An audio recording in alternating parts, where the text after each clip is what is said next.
Good evening. We call the Hawarden, Iowa City Council to order on Wednesday, April the 11th, 2018 at 5:32 p.m. All present staff and council other than Councilperson Travis Olson this evening, who has other commitments from business. So, number of ordinances, public hearings tonight.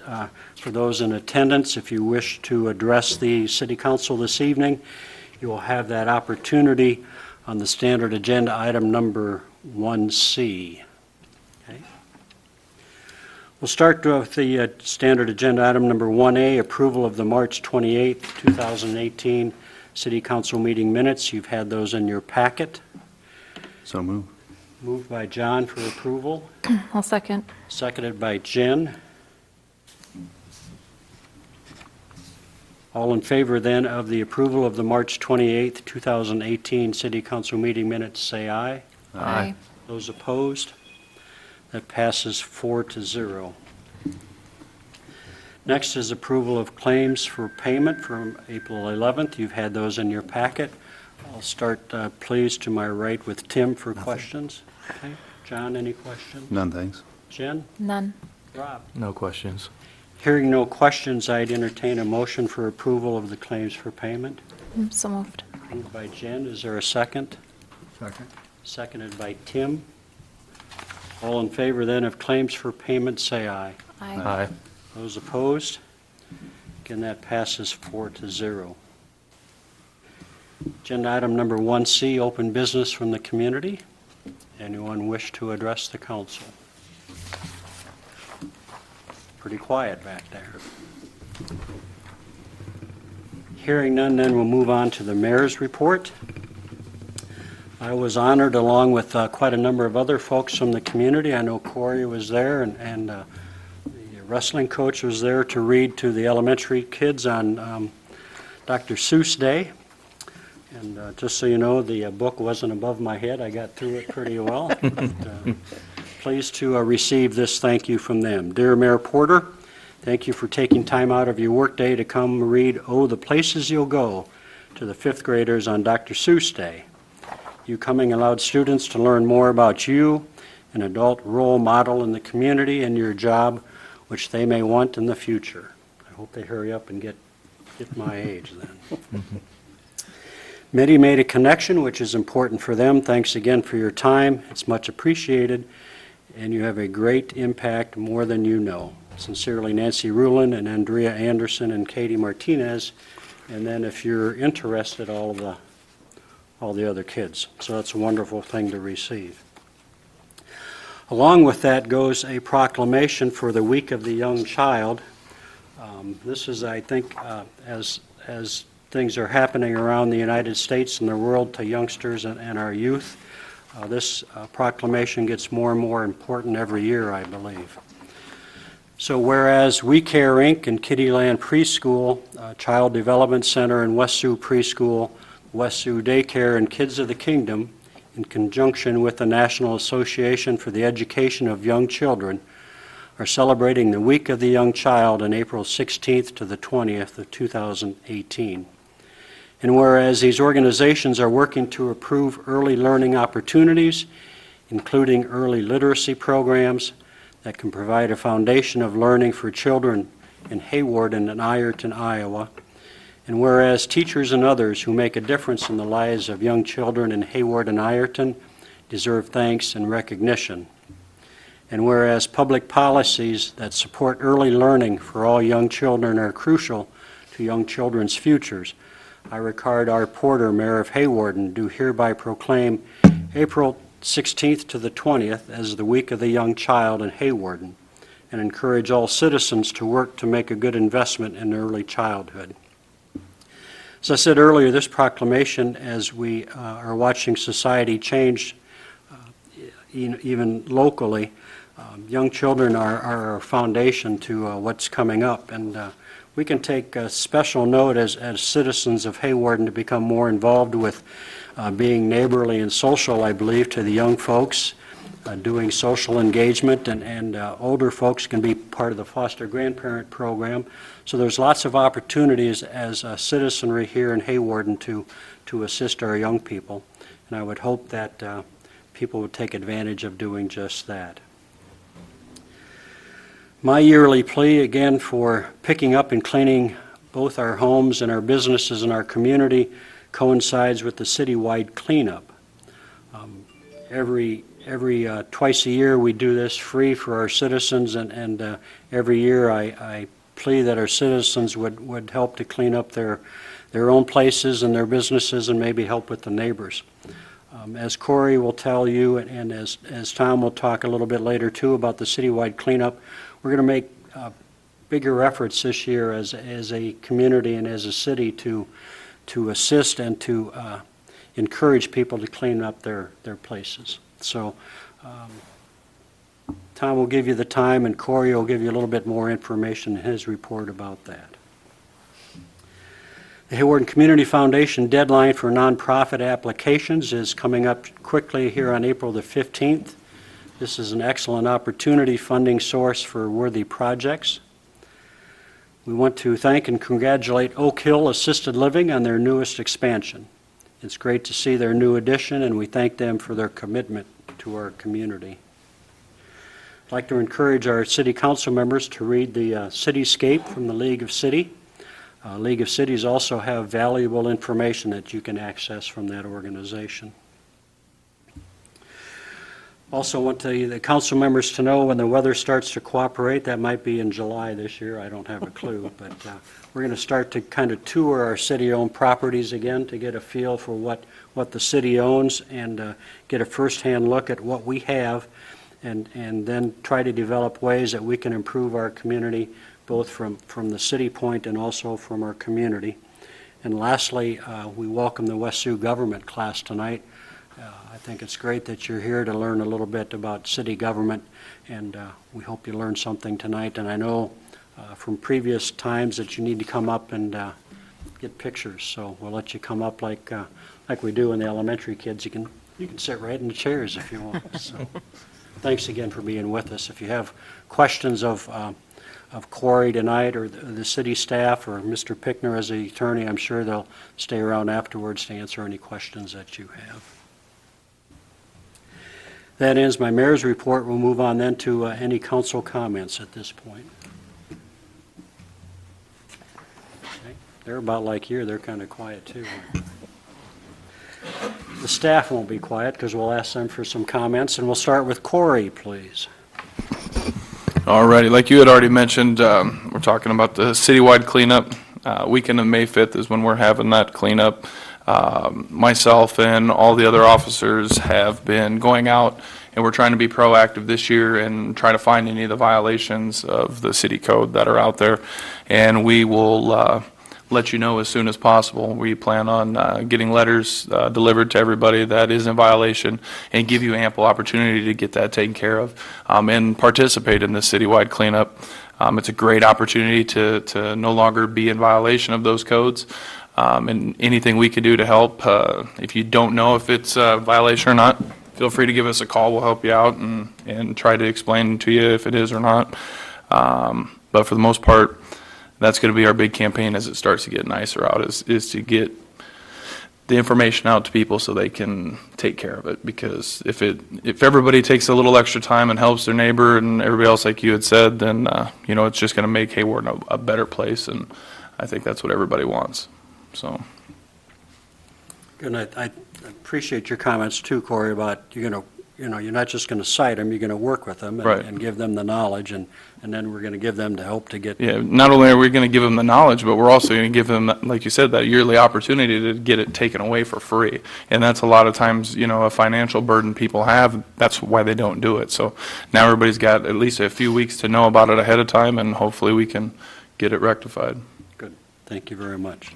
Mr. Pickner, anything from the city attorney point of view? No, I don't have anything. Okay, thanks. Pam, we'll be talking about finances in a little bit. Anything you want to offer? Yeah, he's going to say everything I had planned to say, so. Graham, you're going to be under 40 minutes, then, aren't you? Pam's always long in her reports. Tom Kane, please. Couple things. Our power outage that was originally scheduled for this weekend has been postponed until May 6th, and we're hoping to get a little better weather by that time to shut the power off. It will be 4 to 6 hours, so we will let you know when it's going to happen again. And with citywide cleanup, it is May 4th through the 6th, and we had somebody call this week, or it was late last week, and they asked if they could get rid of a rather large item. And we told them if their family could not help them with it, we would come with the payloader and pick it up for them. So if somebody needs help with something, give us a call, and we would be happy to accommodate and get some of the stuff cleaned up. So that's all I have, I believe. Good, then. There again, there's a number of departments within the city that are more than willing to help And you if- get the job done. If they don't have family around or anything, call us, and we will come and help you out, get it out of your garage or whatever, too. So Great. we've done that in the past, and we'll continue to do that. So. Thank you very much. Mike DeBryan, City Uh, Administrator. Just a couple things. First of all, just to let the council and the public know, we're having a lifeguard shortage this year. Most of our lifeguards we've had year after year, and they're graduating college and getting married, and lifeguarding isn't on the top of their list. So we are in need of lifeguards for the pool to open this year. Fortunately, it's only April. We're not going to open until June, but if we don't get enough lifeguards, the hours will either have to be altered if we have enough to open. So anybody out there that's aspiring to be a lifeguard, please get a hold of us at City Hall, and we will get it figured out what you got to do. Another thing we're working on is still in the running for the housing rehab grant. Right now, we're taking pre-applications for those that are interested and meet the income levels. We're looking from Avenue L to Avenue D, from 13th to 18th Street.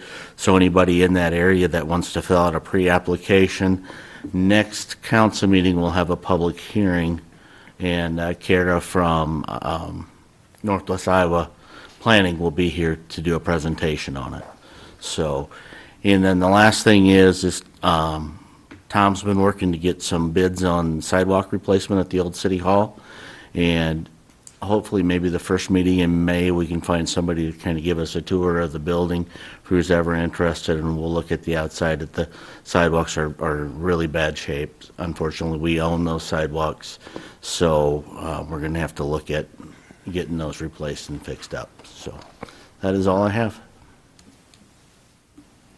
Mike, just going back to the lifeguard shortage, let's say someone is interested now in being a lifeguard for this coming year. What about, could they accomplish the training in time to do that yet for this start? From talking to Holly Brown, who is going to be coming back to manage, obviously they have to have the swimming skills, and then she's lining up somebody to come down and do the certifications that need to be done. Even some of the current lifeguards, one or two of them that are coming back, have to recertify. So she's trying to line that up to get them to come down, get the ladies out of Orange City, I believe that does it, get her to come down here. So it could be yes. possible. Yes, so we are, we'll get whatever needs to be done so that they can guard. No age limit? There's a young age limit, but no, you're more than welcome to apply. I wouldn't fill the pool, I'm sure of that. All right, any questions of staff from council? Okay, we'll move on to agenda item number 3. This is an audit presentation, an extremely important presentation for our citizens, also for the council members and staff, showing our proper use of funds, both coming in and coming out. Graham Forbes again, thanks again for being with us. We appreciate your time and your work with us. Glad to be here. Thank you. What I'll do, I'll just kind of go through here, kind of in an abbreviated version, but again, feel free to stop me with questions, or at the end ask any questions you have, and or Mike or Pam, if there's anything you'd like me to comment on or discuss further, we certainly can do that as well. Also want to thank especially Pam for helping us round up everything we needed to get to this point, whether it be from the actual audit work itself and putting together this 80-some page audit report here and all those things. I know that she probably got tired of the emails and phone calls, but we appreciate her help as well. So thank you very much. So I think, does everybody have a copy of the report there in front of them? So the first thing I'll quick point out is on page 2, at the bottom of our independent auditor's report, there is the opinion paragraph, which is the kind of main focus of this entire document and entire audit engagement. And that's where we say, in this case, that in our opinion, the financial statements in this document are fairly stated in all material respects. So that's a clean, if you will, or unmodified opinion. No disclaimers or adverse opinions or anything of that nature. So exactly what we're looking for there. So good news on that end. Starting on page 4 is the management's discussion and analysis. That is a good kind of condensed version of the overall financials with some comparative information comparing, in this case, FY16 to FY17, and then some commentary provided by city staff kind of explaining some of the fluctuations between 16 and 17 and some of the factors involved in those fluctuations. So a good kind of abbreviated version if you don't want to flip through all 80 pages, but kind of want to feel for where's the city of Hawarden at, what went on in FY17. Definitely a good starting point for that type of information. From there, I think we'll quickly take a look on page 17. And there we get into the fund financial statements for the city. On pages 17 and 18, it presents the balance sheets for the major governmental funds, with the general fund there being, as you all know, the main operating fund of the city, where a lot of the unrestricted or unassigned dollars, mainly property tax, state aid, those kind of things go through. And you'll see towards the bottom of the page there that the general fund ended FY17. We're kind of getting a little bit of an arrears here, but all these amounts are as of June 30, 2017. That at the end of FY17, the general fund had $681,000 of unassigned fund balance. And so those are dollars, as it sounds, that are, there's no third-party restriction on those, whether it be from the state, federal government, otherwise, basically dollars that the city can use as it sees fit to run the operations of the city. And so one comparison that I know a lot of entities like to do is how many days expenditures in their general fund are contained in that unassigned fund balance number.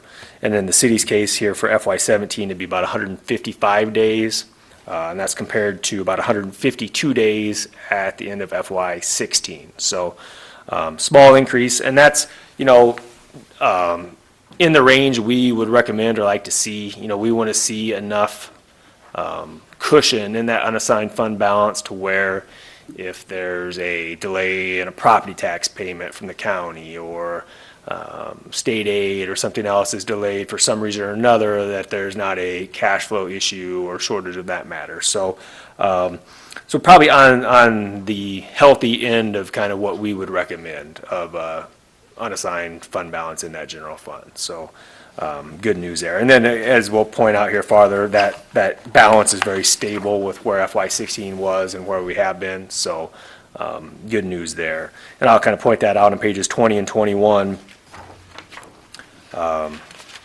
As you can see, we're looking at the same funds, but this is the statement of revenues and expenditures for the year. So the income statement, if you will, for those same funds. And you'll see that the general fund towards the bottom of the page there, that the net change in fund balance was a $45,000 increase from the prior year. So awfully stable on a $1.6 million budget. That's pretty much a break even. So the TIF fund saw a little larger increase. A lot of that is timing, just due to the receipt of TIF tax, payment of related bond payments, things like that. So that number will fluctuate due to the timing of those. And then the debt service fund was fairly stable as well, and again is going to fluctuate a little bit just based on timing of when those tax dollars come in and bond payments are due. So, you know, nothing out of the ordinary or unusual really in any of those results, I don't think, to take a look at. And then quickly, we'll look at kind of some of the same information on pages 25 and 26 for the city utility funds. And as you kind of look across the middle of the page there, you'll see the income and loss before transfers. Or actually, let's look at the same type, the change in net position a little farther down the page there.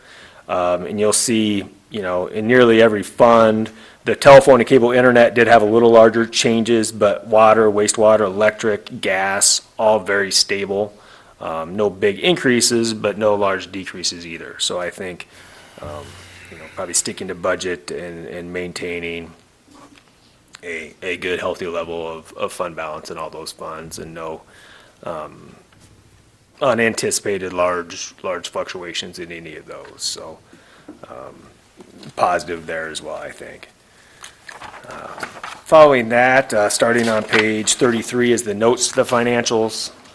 I'm not going to spend any time there, but a lot of detail is found in those notes on city accounting policy, a lot of detailed information on outstanding debt the city has, maturity schedules, interest rates, things like that.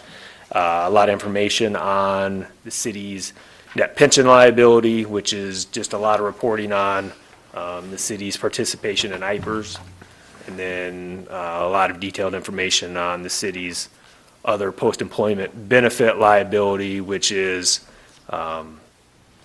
the city being required to allow retirees to stay on the city's health insurance group plan after retirement, albeit at employee cost, or former employee cost, I guess in that case, but there's a actuarial calculation that goes into determining, long story short, what the effect of allowing those retirees to stay on the group plan does to the overall premium of the city. A lot of information in that area. So, again, good reading if you're having trouble falling asleep at night, or looking to drill into any of those areas that you want some greater information on. So, I think one of the other few items here I'll just quickly point out on page 64 and 65 is what we call the budget comparison schedule, where, just like it sounds, we take the final budgets for the year and the amended budgets, if applicable, and compare those to the actual results that the city had for the year. And the main area we focus on is the expenditure level, because that's what the state guidance is on, or that's the legal level that the state looks at, is by expenditure, by functional area.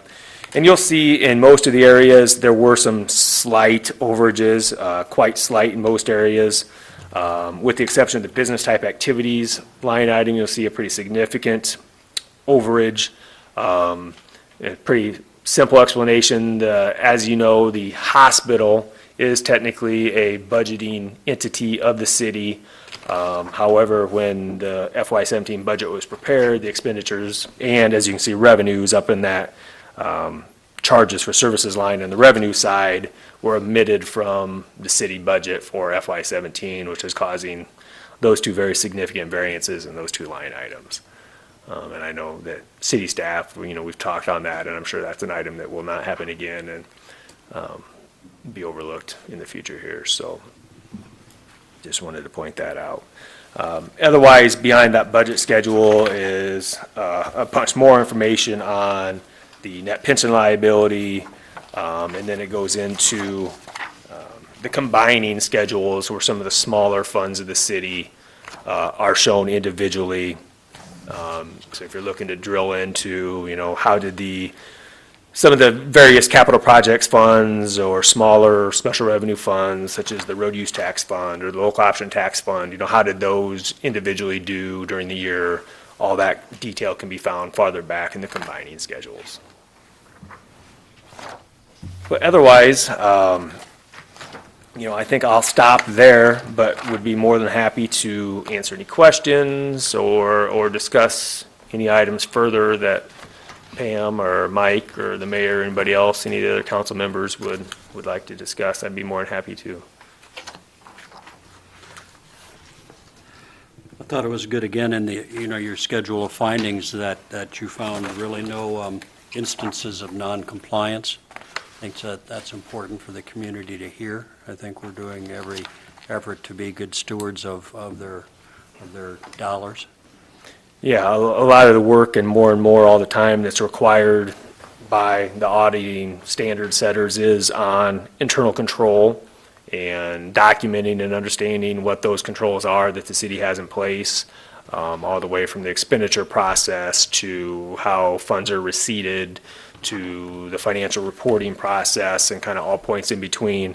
And so that's something we do a large amount of work in, and you'll see there on the bottom of page 80, the one finding we did have was this financial reporting finding, which basically, it's been probably about 10 years ago now, with some new auditing standards that were issued, basically said that if we are required to propose any audit adjustments to the city financials, to make any corrections for whatever reason, then the city's internal control over financial reporting must not be working properly. Well, I don't necessarily agree with that assessment, but that's what the accounting or auditing standards board says. So that's what the finding there relates to. I mean, if you look in, I would say 90+% of government audits out there, you're going to find a similar finding, because the expectation of zero adjustments being required, which basically means zero margin of error, it's a pretty hard standard to live by. So that's what that refers to there on the bottom of page 80. And like we spell out there, we don't feel that, it would be, the cost benefit would be worthy of hiring additional accounting staff just to add more checks and balances in that financial reporting area. But it is something good for staff and the council to be aware of, especially with limited staff, that this group, albeit at a very high level, is another level of internal control, and I know as you review financial reports and, approve expenditures, at the meetings, that you are a level of control and are a piece of that kind of check and balance process that the city does rely on for, as the mayor said, to ensure that those dollars are spent appropriately and so forth, so. I know difficulty with changing in positions with Cheryl to Pam and new software and things too that we're got to get accustomed to, so. Yeah, it was a kind of a trying year with a lot of transition and some software issues and some other things, but yeah, like we spoke before the meeting, I think that, we got a lot of that behind us and, look for a smoother road ahead here, so. And good, just so the citizenry know, they can pick up this audit both here at the city office, and we'll have it at the library. Council members can direct questions through Mike or Pam to Graham. And there's also an electronic version available on the State of Iowa Auditor's website as well. That's already been submitted to them, and as well as all past years of the audit are available electronically on the Auditor's state website as well, so. Good. Council members or staff, questions for Graham at this point? This will be great reading tonight, I'll get away with it. Yes. Good. Anything? Boy, appreciate your time. Pam, anything to say as finance officer with all of that? Just thanks for all your help. No problem. Thank you. Great, All right. Graham. Thank you. very much. Yep.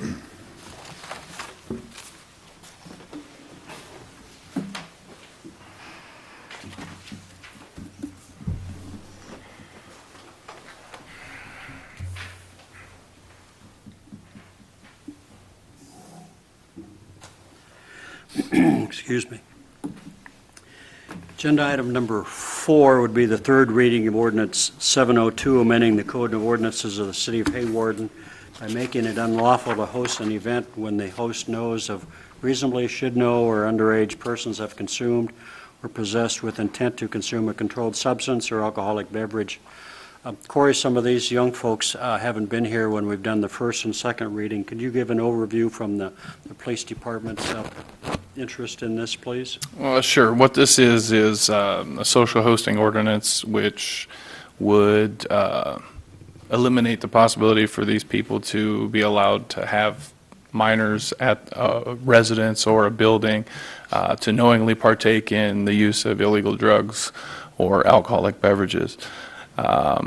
In the past, I've personally dealt with places where they would have a machine shed or a house where all the kids would gather on the weekends, and they would get drunk, and it ended up resulting in a girl in a car accident and passing away because of it. So, it's when it impacts our youth that we rely on to do great things. I think it's something that's important that we need to be proactive and try to get it to be prevented before it even happens. So that's one of the main instances for it.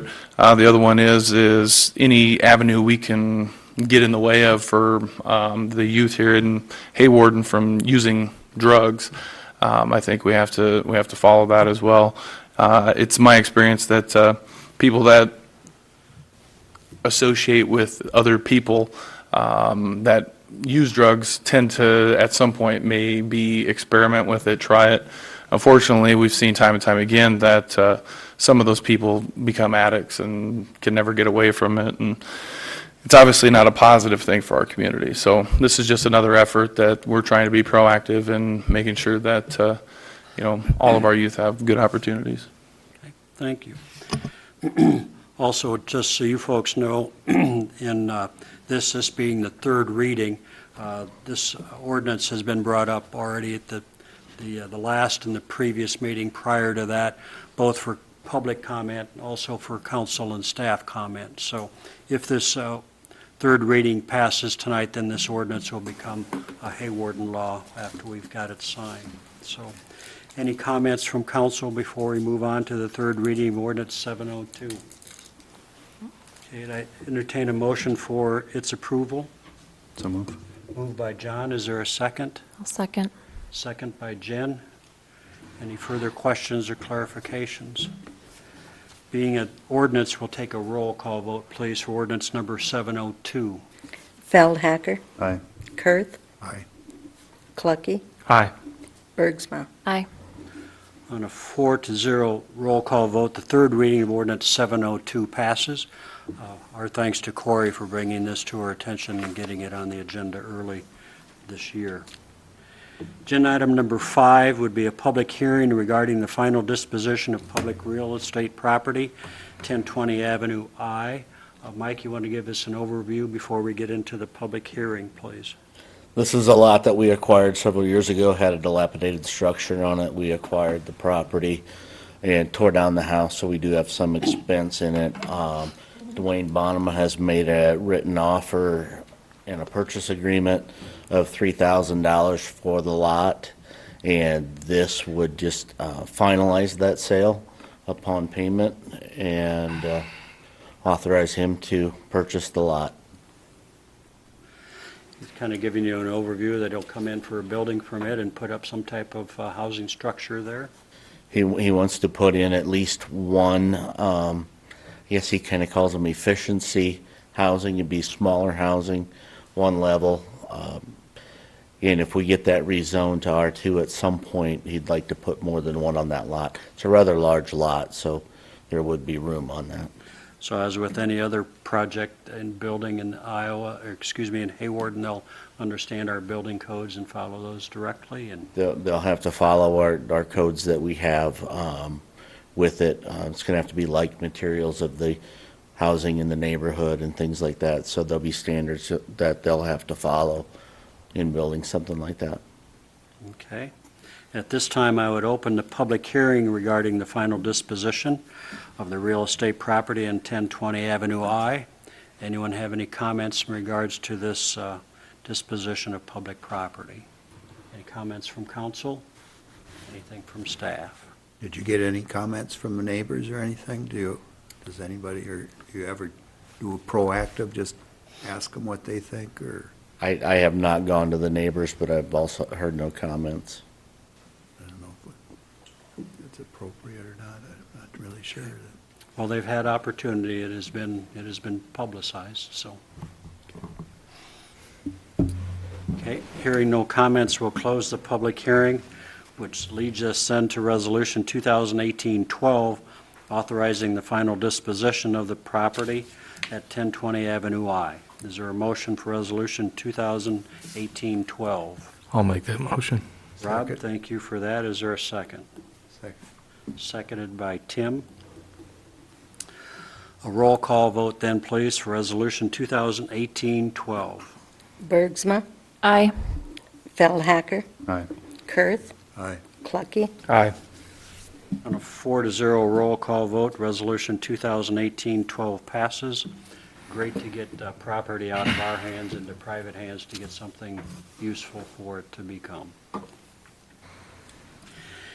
Agenda item number 6 is a Resolution 2018-13, a resolution proposing to vacate the alley and thereafter sell the vacated alley to John Coyle, directing publication of notice and setting a date of hearing on the proposal. Give us an overview of that, if you would, again, Mike. John Coyle bought this property from Gary and Serena Anderson year to 2 years ago. And the property, from the primary structure, he's got a lot that's across the alley that's got 2 sheds and a garage on it. Do you think the young kids can see maybe a problem with that right away? Well, You see maybe where the lot line goes, and it says it's the building sitting on City of Hawarden property, perhaps. yes. So John had come in for a building permit to build a new garage-type structure and remove the 3 that are sitting there. He was going to have it professionally done by a builder in town. But when we got to looking at it, we found out that the majority of his buildings are sitting on Hawarden property, probably have been since they've been put there years and years ago. So our first step in getting this corrected is he wishes to buy this section of ground that we have that his buildings are on. So that's kind of where we are today. He still wouldn't be able to build his building until we either went to the Board of Adjustment or we changed our zoning somewhat in that. But this will be the first step he needs to do to kind of correct where everything is. And that's somewhat considered an alleyway from a continuation of something, or something? Yeah, but, the Dry Creek used to go through there. I don't know if we had a right-of-way into the Dry Creek, or Tom and I have talked about it. It's actually wider than a normal alley. It's 25-foot wide, where most of those are, 16? 16 and 20 is normal in town, anyway. And so it's really property we probably weren't really aware of that was ours until this building permit came up. So, but he's offered the normal 42 cents a square foot, which would be about $1,050 for that property. This would allow us, approving this resolution would allow us to, at the next meeting, have the public hearing and final disposition of the property. Jim, any thoughts that, with So how this is being done? this property right here. Guess the only Between- thing How far that does he didn't want occur to to go? me till now, I'm not Just sure if the other we're- side of the shed, or? that's platted as an alley. Are we vacating an alley, I wonder, or are we just selling it? Has it been platted? And I hadn't thought about that until now, but maybe it wasn't an alley in the first place. So maybe we don't need to vacate it, but I don't think it'll hurt anything. We found it on some old maps too, the same piece of property. I don't know if it was ever called an alley or what it was called. Yeah. A lot of those old lots were 25-foot wide, so it might have Might been. have been a lot, but we somehow or other. Yeah. I guess if it was an alley, we just as well be vacating it in case it was an alley. So, but otherwise, no, I don't have any comments. It looks like it'd be a good thing to get rid of and get us a little closer to compliance with at least his buildings being on his property. Okay. We don't want it, so. Any questions from council? Hearing none, I'd entertain a motion for Resolution 2018-13. So move. Moved by John, is there a second? I'll second. Seconded by Jen. Ask for then a roll call vote for Resolution 2018-13, please. Kurth, Aye. Bergsma, Aye. Clucky, Aye. Feldhacker. On a 4-0 roll call vote, Resolution 2018-13 passes. Next agenda item, fiscal sponsorship for the Hawarden Senior Center grant. Again, Mike, I'll refer to you just for an overview of that, please. I'm writing a grant for the senior center. They are in need of a new dishwasher, some flooring around the dishwasher, and some surround. And since they are not able to do the grant themselves due to the requirements, normally we've just done a fiscal sponsorship, so we basically are the sponsor for the grant, so that they can at least apply for it. Okay. Questions of that? Hearing none, all in favor then of being the City of Hawarden the fiscal sponsors for the Hawarden Senior Citizen Center grant, say aye. Aye. Those opposed? That passes 4-0. Our next regular stated meeting then will be Wednesday, April 25th, again at 5:30 PM. As usual, if you have questions of staff or concerns before we meet, give them a call. Again, we appreciate your attendance tonight as West Sioux Government class. I would entertain a motion to adjourn. So moved. Moved by Tim, seconded by John. All in favor of adjournment, say aye. Aye. Aye. Passes 4-0. Hawarden City Council is now adjourned.